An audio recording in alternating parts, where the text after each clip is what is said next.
You can read and you can see online all kinds of financial planning advice. And one bit of advice that's out there a lot is the 50-30-20 rule. What is the 50-30-20 rule and why following it could be a big mistake?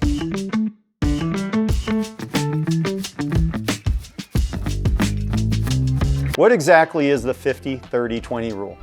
This rule provides a general guideline for smart financial planning, and it goes something like this. 50% of your income for your needs, 30% of your income for your wants, and 20% of your income for your savings. That sounds good, but here's the problem. It might be a rule that you can't follow, you won't follow, or you're already following.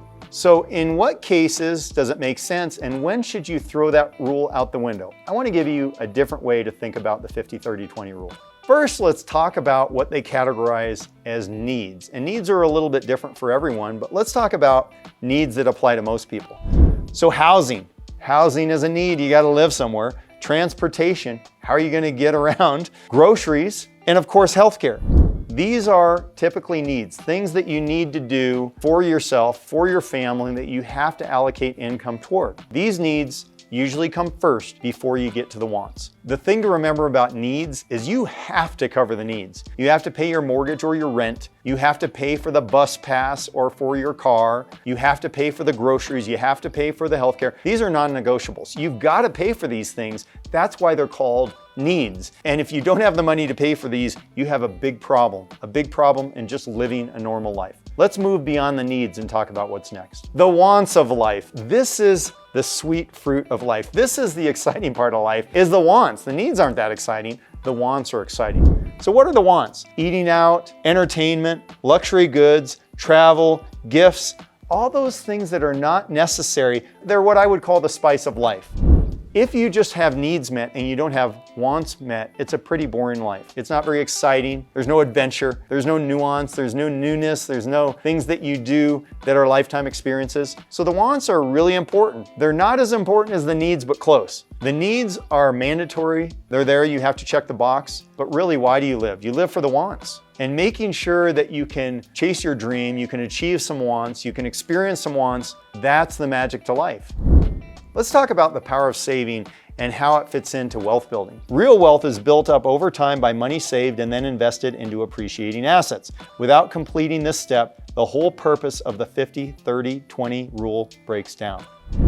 Just saving is not what you need to do. You need to be an investor. So obviously saving until you get a certain amount of emergency reserves. So if your car breaks down or there's a problem with the air conditioning unit, you have the money. You have to get to that point. But beyond that, saving is problematic because saving and putting money in a safe account never gets you ahead of the game in the long term. You want to invest in appreciating assets, in things that are going to grow over time much faster than inflation. And what grows faster than inflation? It's not cash. It's real estate, it's stocks, it's private equity, it's these different investment opportunities that are out there for you. You want to make sure you're not just saving, but you're becoming an investor. Because being an investor is a critical piece toward building wealth, not just being a saver. It's a different mindset, but it's an important distinction. I'm going to make a really important point, so listen carefully. Money saved is not money stored. Money saved is money to be leveraged. What do I mean by that? Well, money stored just sits there and does nothing. Money leveraged means you're putting it in areas that are going to leverage your returns, much higher returns than you get in cash. So don't think about money as a storage. Think about money and saving as you want to create the savings so that then you can leverage your money and get great rates of return and truly build wealth. Why is the 50-30-20 a scam? One reason it's a scam is because you're probably either not willing, not able, or you're already doing it, which could be great. But let's talk about why it could be a scam. Some people feel that this rule is out of touch with the expenses of life. It also offers no guidance as to how to make enough money so that only 50% of your expenses are necessities, something increasingly difficult to pull off for most Americans. I think take the 50-30-20 rule and throw it out the window. Because let's say you're making $100,000 and you're only saving $5,000 a year. Hopefully saving, not to store, but saving to leverage once you get your emergency reserve set up. So you're only saving $5,000 a year out of your $100,000. If I go to you and I say, okay, now you need to save $20,000 a year out of your $100,000, you know what you're gonna tell me? No way, Jim, that's not gonna happen. Now maybe it's possible if you go through all your expenses and you cut. But you know a better way to think about it? Think about how do you make more money to invest more money? Because if you're just going to gradually increase your income over your lifetime at a cost of living adjustment every year, it's going to take you 40 or 50 years to get to financial security.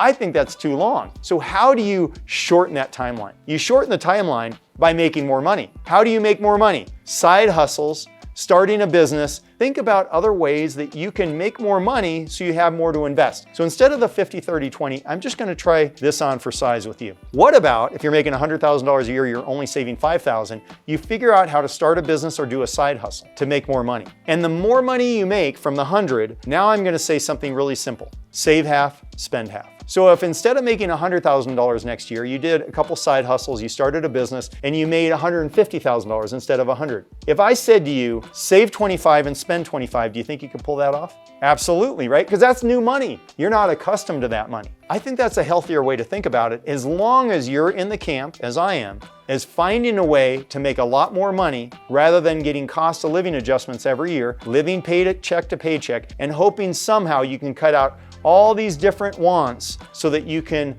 make the 50, 30, 20 work. Make more money, do a side hustle, start a business, and then as you make more money, save half, spend half. And that save half shouldn't be about storage, it should be about leverage, so you can make the returns that you need to get financial security way faster than 40 or 50 years. The 50, 30, 20 rule might work for you. It might not. I think there's a better way if you're truly someone who believes in the ability to make more money, to start a business, to exponentially grow your income rather than just focus on things like expenses within the paycheck that you get today. Thank you for listening to this video. Click on the next one. I'll see you there.